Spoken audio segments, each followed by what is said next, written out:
Another reason William Ruto must go is there needs to be a change, a shift in how some of the social issues are approached, and not just social issues, even issues in the job market, businesses, education, healthcare.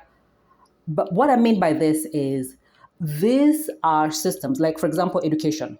The education system needs to be designed for a student who has no support. Let me give you an example: a street child.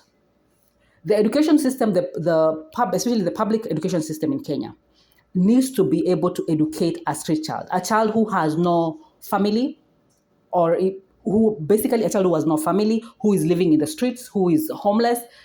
This is an education system that should be able to educate that child. So that is sort of the approach that they need to develop, and they need to shift. There needs to be a mind shift of not really a mind shift, but there needs to be a slight shift. I don't think it's a major shift, but a slight shift on how some of these issues in Kenya are approached. And another issue is like the job market, the businesses. You need to look at it from a point of view of a student who graduated, for example, college, and has no connection, has no money. And so that job market needs to be able to absorb that student. So that's how they need to look at the market, the job market, for example, the education market. There needs to be a shift, is basically what I'm saying, because I noticed, because I'm looking at like the American system, they do design their systems with the worst case scenario in mind.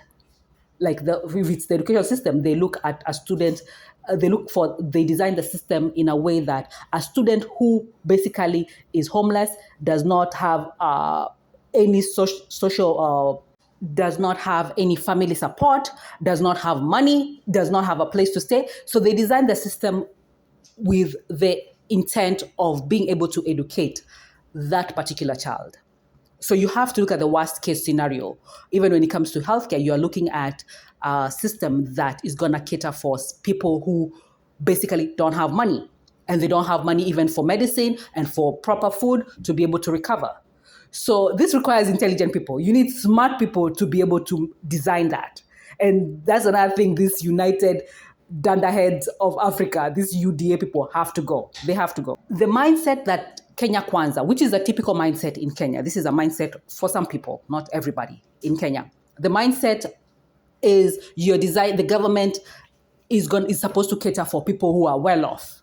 Education system is supposed to be to serve students who are coming from a background whereby their parents are gonna read to them at night.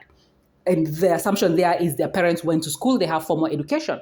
And the reality of Kenya is their children who are coming, a lot of children are coming from homes where their parents do not have formal education or do not have proper formal education.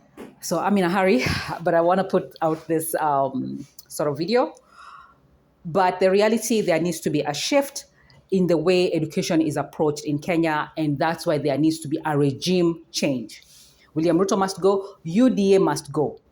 This Kenya Kwanza, all these parties need to work to ensure that they take UDA out, Kenya Kwanza out from grassroots, from MCA level. But there needs to be a shift in how a lot of